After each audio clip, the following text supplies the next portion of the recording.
Boníssima tarde, Duda. Estou fazendo esse áudio para você poder ouvir o resumo que eu fiz. Espero que goste e que tire suas dúvidas. Se tiver mais alguma dúvida, é só me perguntar. Eu olhei em algumas fontes e eu acredito que o que eu posso falar sobre as grandes navegações é isso.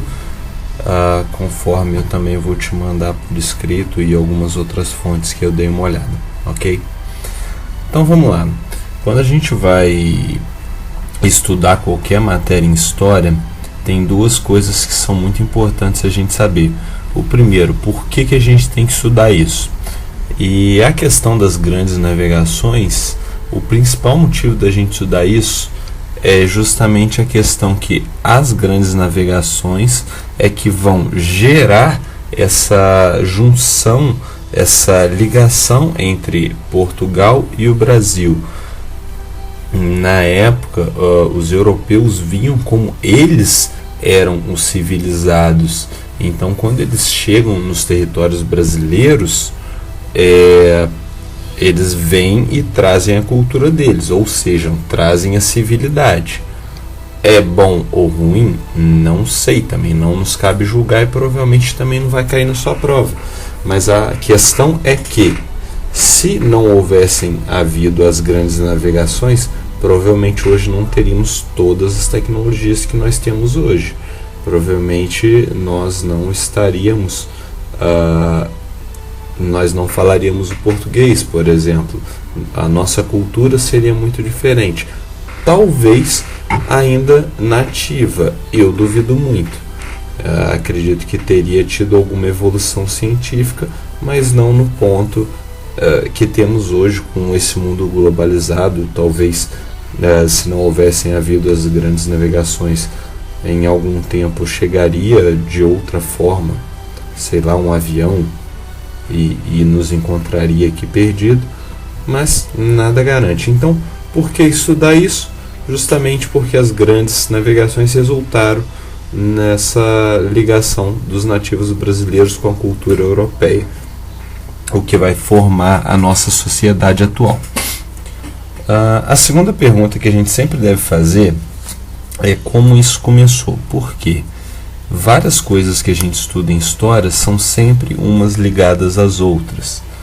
E às vezes coisas bobas que a gente acha, caramba, para que eu preciso estudar isso? Quando você vai mais para frente, você percebe que um evento faz ligação com o outro, que um influenciou com o outro, e no final das contas aquilo vai acabar tendo sido importante.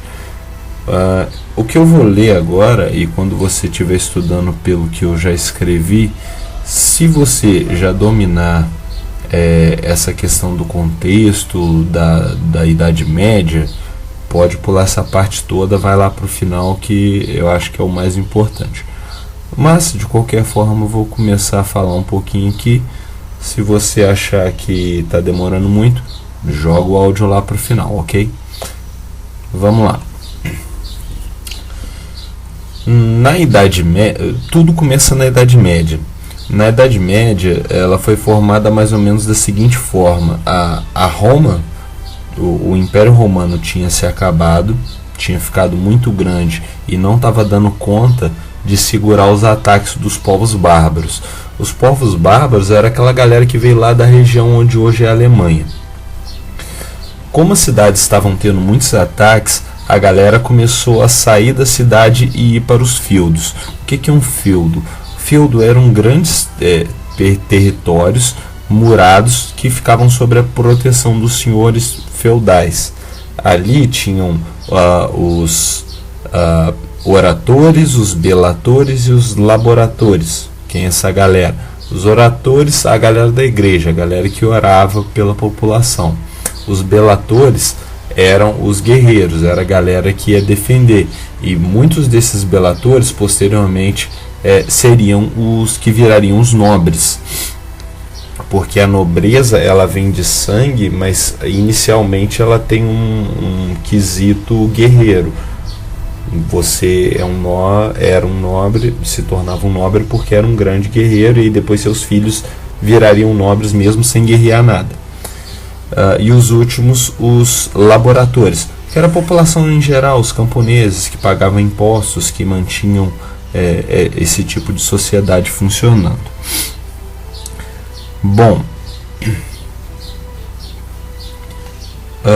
quer dizer que esses feudos eram totalmente seguros? Não, mas já estava mais seguro do que as invasões que estavam tendo nas cidades.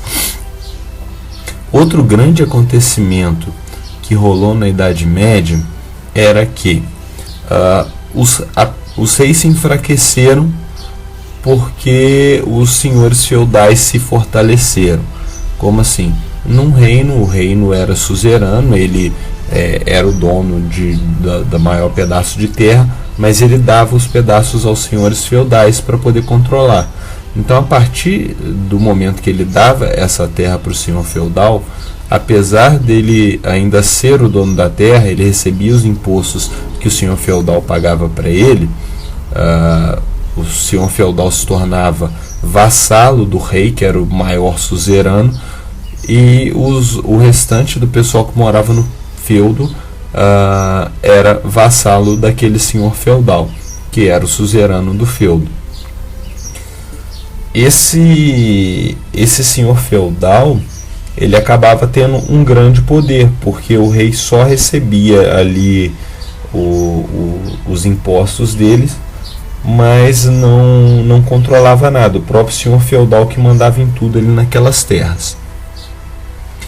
E a igreja, ela vai começar a ter uma influência muito grande nesse período, e é ela que vai controlar o que a população vai ou não fazer. Por quê? Primeiro, que eles que fazem os registros de quem nasce, de quem morre. A questão do nome de batismo que a gente fala hoje é porque inicialmente o nome não era dado no cartório. O cartório não existia. O cartório é uma criação muito recente, falando temporalmente. Quem faziam os registros era a igreja. Então a igreja falava qual que era o seu nome. Você registrava na igreja qual era o seu nome. Bom, outra forma de controle da igreja é que a igreja, como ela recebia muitas doações, ela acabou tendo muitas terras pela Europa. A igreja estava crescendo muito territorialmente. E na época, você ter terra na Europa queria dizer que você tinha um certo dinheiro para poder manter essas terras.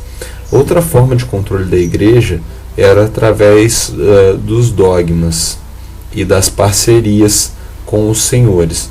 Como assim parcerias com os senhores?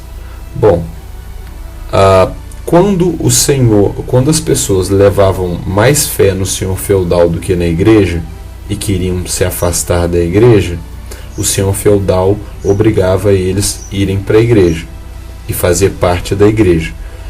Quando o pessoal queria se revoltar contra o senhor feudal, a igreja falava para a galera que não poderia se revoltar contra o senhor feudal, porque ele era uma liderança e era instituído por Deus.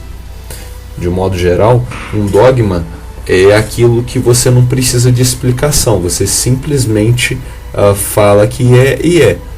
Ou seja, na Idade Média, isso se resume a falar: as coisas são assim porque Deus quer, você tem que fazer isso porque Deus quer. Se você não faz, o que vai acontecer com você? Você vai ser excomungado da igreja. E ser excomungado da igreja, naquela população, significava você ir para o inferno. Porque pela lógica cristã do período,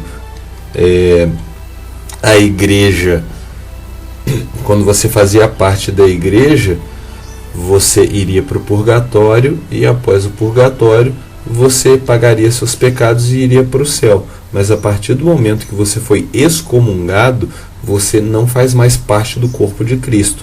Se você não faz parte do corpo de Cristo, que era a igreja, você iria para o inferno. Esse é o pensamento da época. Então, daí já dá para entender qual era o poder que a igreja tinha na Idade Média e como que o rei era fraco ao passo que os senhores feudais eram fortes no período. Em 1453, Constantinopla, que era a capital do Império do Oriente, é tomada pelos turco-otomanos. E aí a gente passa a considerar que a gente saiu da Idade Média, que também era conhecido como Idade das Trevas, e entra na Idade Moderna. Nesse período, nós temos também o que a gente chama de Renascimento. É algo bem interessante de se estudar também para compreender como que eram as formas de pensamento da época. Mas em resumo, o Renascimento ele fala o seguinte, que no período da Idade Média a sabedoria e o conhecimento havia morrido devido aos dogmas da Igreja Católica. Então eles vão buscar trazer de volta a filosofia da Grécia clássica e vão começar a utilizar isso para poder elaborar arte, manifestações artísticas, vários quadros, várias esculturas, várias invenções mesmo, como o paraquedas. Nós temos a prensa do Gutenberg, que seria o início para o que a gente tem hoje de livro impresso tal. Enfim, é muita evolução principalmente nesse início da Idade Moderna, pela vontade de romper com a Idade Média. Bom, se por acaso em suas provas caiu alguma coisa da idade do Renascimento e por acaso você precisar citar 3 pintores ou escultor tal, ou 3 artistas de modo geral, lembra das Tartarugas Ninjas, porque o nome das Tartarugas Ninjas foram baseados nos grandes artistas do Renascimento, que foram o pintor Rafael Sanzio, o Michelangelo, que fez a pintura da Capela Sistina já no período do Quinquecento. Temos também o Rafael Sanzio, que também era um pintor, que ajudou o Michelangelo, e temos o Donatello, que era um escultor da época. Bom, o Leonardo era o Leonardo da Vinci. Ele fez não só escultura, mas também estudou muito na parte de medicina e também muito enfim, ele foi o cara, ele fez um monte de coisa diferente. Além dessa galera do Renascimento, teve também os conflitos da Reforma Protestante, que iriam dar uma enfraquecida na igreja, ao mesmo tempo que vai fazer com que a igreja queira conseguir novos fiéis. Quando eu falo de Reforma Protestante, eu estou falando de Martinho Lutero, de Henrique VIII na Inglaterra, estou falando de Calvino. Essa galera, de um modo geral, vai ser muito importante para influenciar a formação de uma burguesia. Porque para a Igreja Católica, segundo os dogmas católicos, era pecado a usura, que é o acúmulo de bens. E aí, com os protestantes, eles vão começar a apoiar, não só apoiar a usura, mas também falar que, como você é salvo, como Deus te escolheu para ser salvo, Ele vai te abençoar e você vai conseguir acumular bens e dinheiro, consequentemente. E o que você tem que fazer com isso? Você tem que pegar e investir mais, você tem que investir no seu comércio, você tem que investir na sua fábrica para você gerar empregos para outros. Então, em resumo, isso é Renascimento e Reforma Protestante. Essa população burguesa, na transição da Idade Média para a Idade Contemporânea, vai largar os senhores feudais e vai começar a apoiar as monarquias. Por que eles vão começar a apoiar as monarquias? Porque uma coisa que era muito rentável na época, uma coisa que dava muita grana, era o comércio com os árabes. porque eles comerciavam coisas caras, como por exemplo perfumes, especiarias, tecidos finos, e principalmente as especiarias eram um negócio que dava muita grana. Quando eu falo de especiaria, lembra de tempero, ou seja, canela, cravo, noz moscada, enfim, esse tipo de tempero. Era um trem que dava muito dinheiro na época.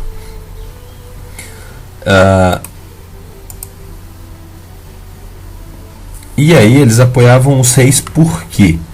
Porque como para fazer esse tipo de comércio eles tinham que transitar de uma cidade para outra, acabava ficando muito perigoso, costumava ter muito assalto pelas estradas. A partir do momento que eles começaram a apoiar as monarquias, os reis passaram a ter mais poder novamente. E aí eles tinham as feiras, os comerciantes tinham as feiras que vendiam muito, tal como a de Gênova e a de Veneza, e os reis, como passaram a ter poder, começaram a investir em estradas para melhorar esse transporte e, consequentemente, arrecadar mais dinheiro. Começam a cunhar moedas para você ter uma moeda unificada no reino inteiro, e começa a controlar melhor os impostos, porque um problema muito grande que os comerciantes tinham na época era eles iam lá no Oriente, compravam dos árabes as especiarias, e aí perto de cada cidade, cada feudo que eles passavam tinha que pagar um imposto diferente, e era muito complicado, e acabava que o rei não ganhava quase nada disso, porque não tinha como controlar. A partir do momento que o rei ganha força, ele começa a controlar melhor essa cobrança de imposto. Esse tipo de política econômica, onde o rei põe a moeda, ele faz melhorias, ele traz a proteção e ele cobra impostos, é o que a gente chama de mercantilismo. As principais características é controle da economia pelo Estado, acumulação de metais preciosos, que também é conhecido como metalismo, exportação maior do que importação, ou seja, você vender mais do que comprar de fora, e protecionismo alfandegário. O que é isso? Você aumentar o imposto sobre produtos importados. Quando você aumenta o imposto dos produtos importados, você ajuda a vender o seu internamente. Como por exemplo, a gente mora no Brasil, e o Brasil, suponhamos que produz bola de futebol, mas aí a Alemanha também produz bola de futebol.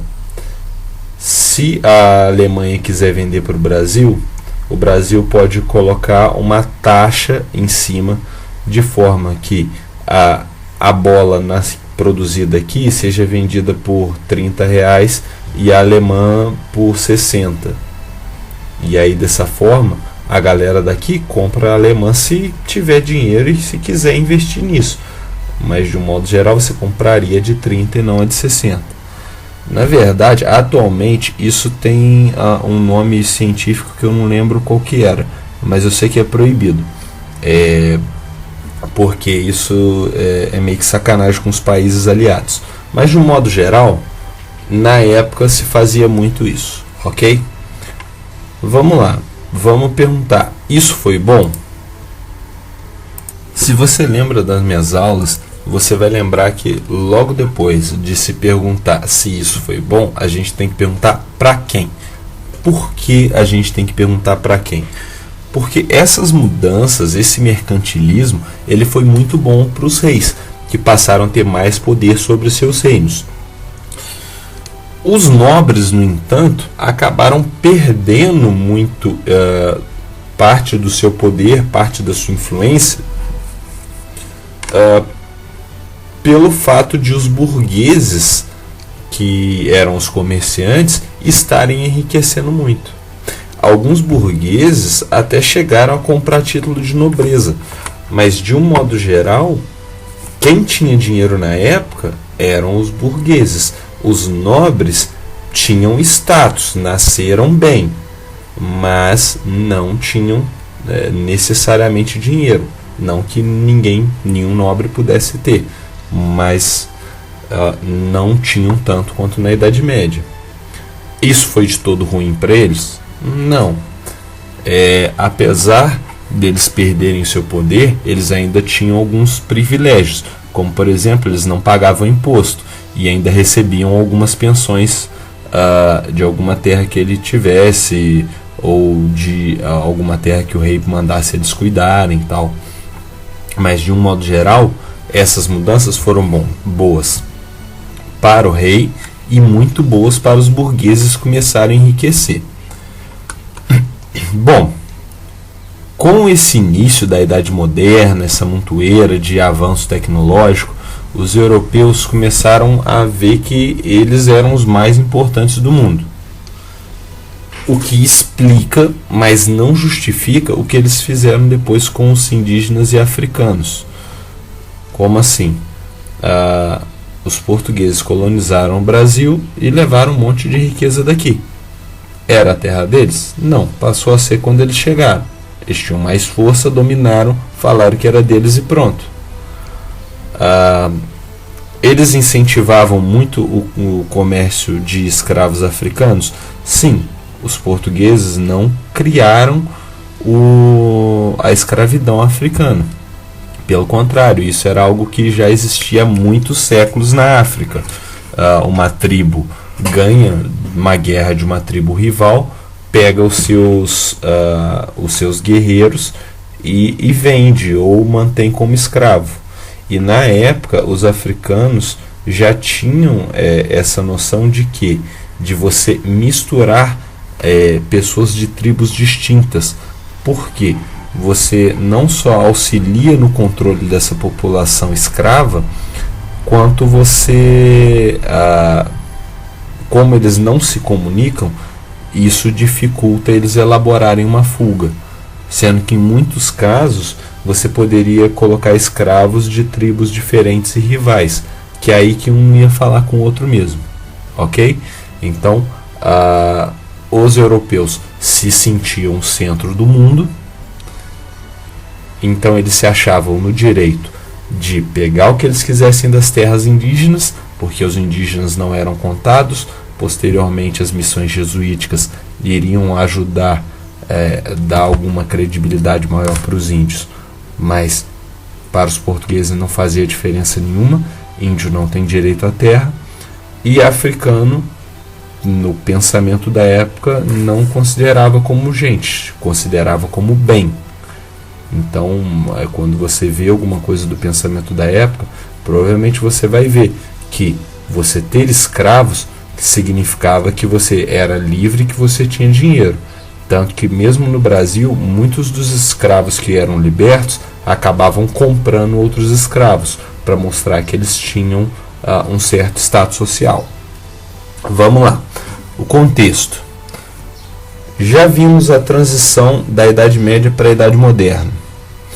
O contexto era assim: as feiras medievais, como Gênova e Veneza, já tinham enriquecido os burgueses italianos, que começaram a bloquear os outros países de fazer comércio através do mar Mediterrâneo.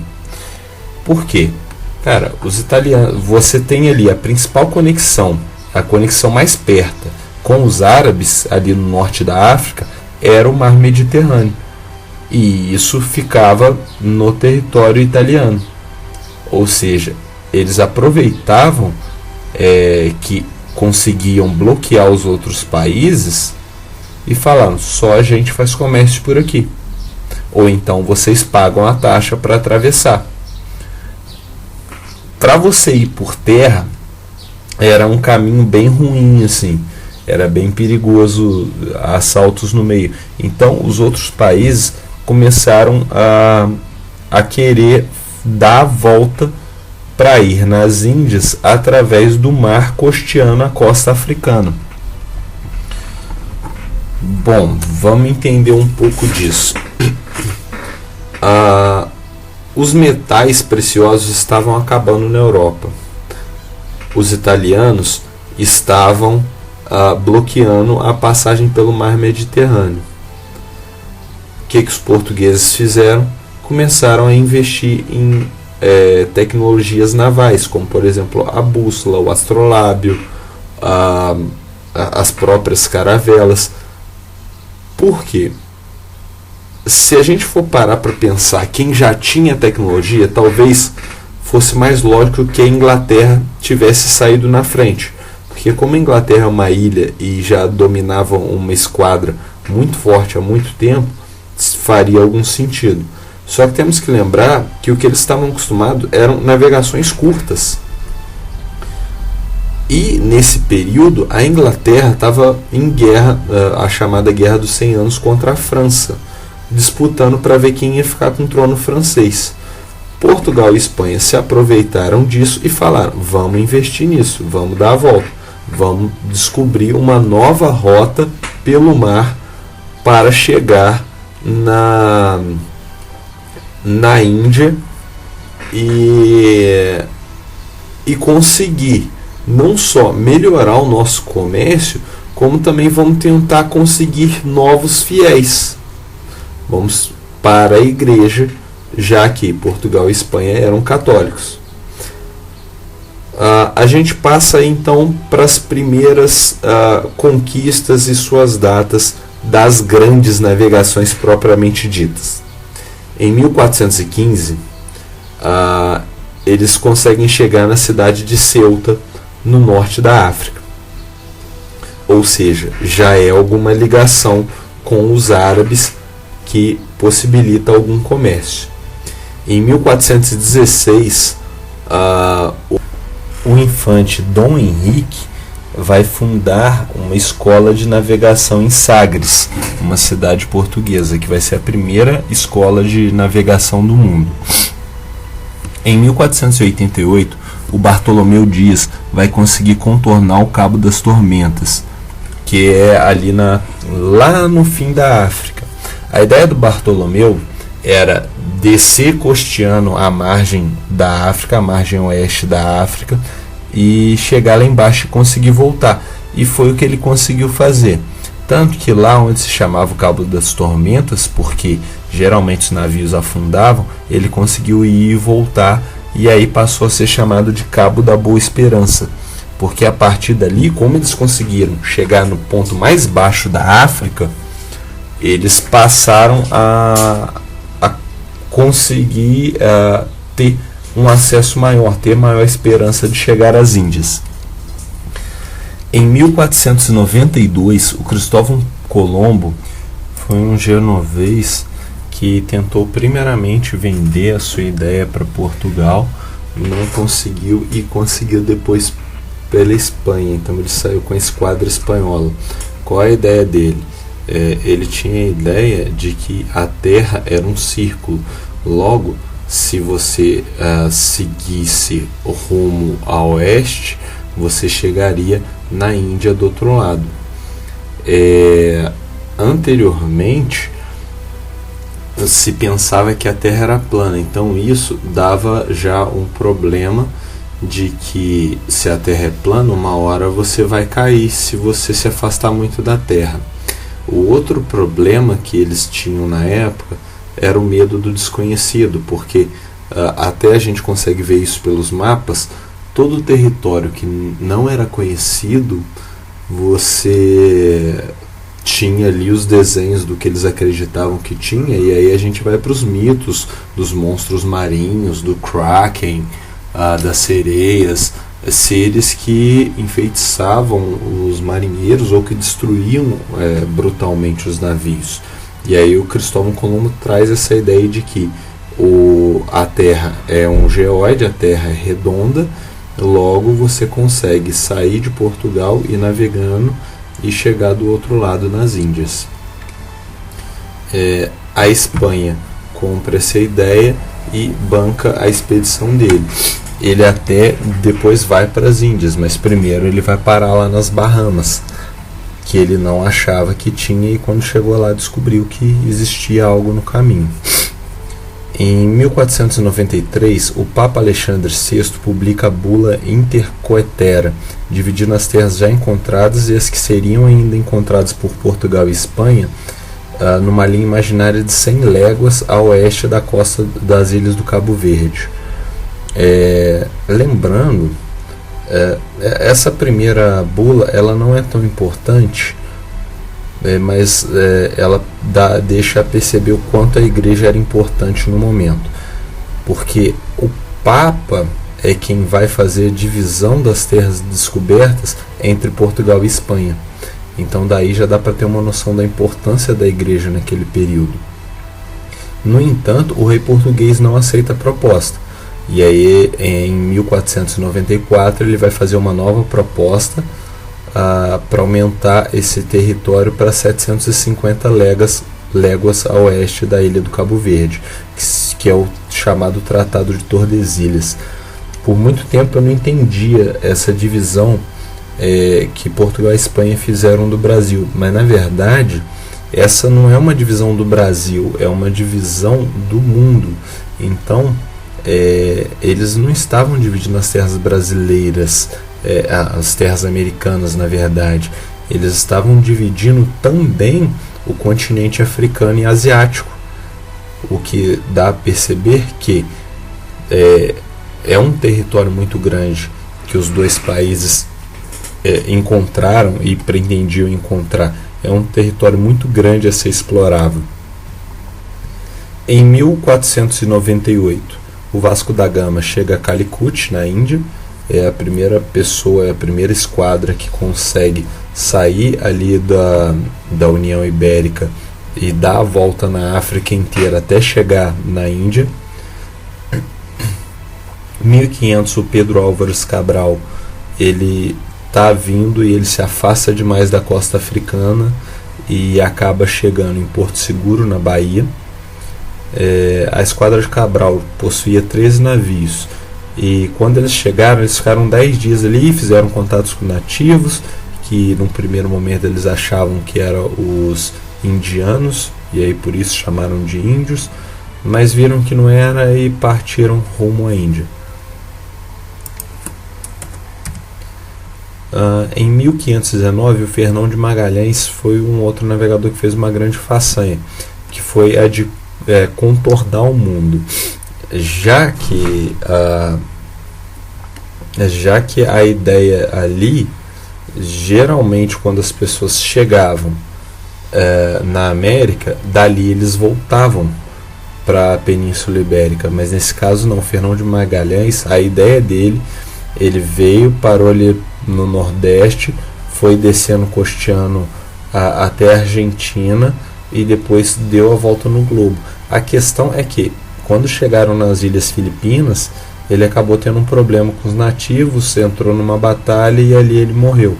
E aí quem terminou a viagem, que acaba ainda levando o nome do Fernão de Magalhães, foi um dos seus capitães, o Juan Sebastián Elcano, que conseguiu terminar um ano depois da morte do Fernão de Magalhães. Conclusão. Por que a gente estudou isso tudo? Já vimos como que isso foi gerado, já vimos que isso influenciou na nossa vida hoje, mas enfim, e na prática, o que aconteceu ali?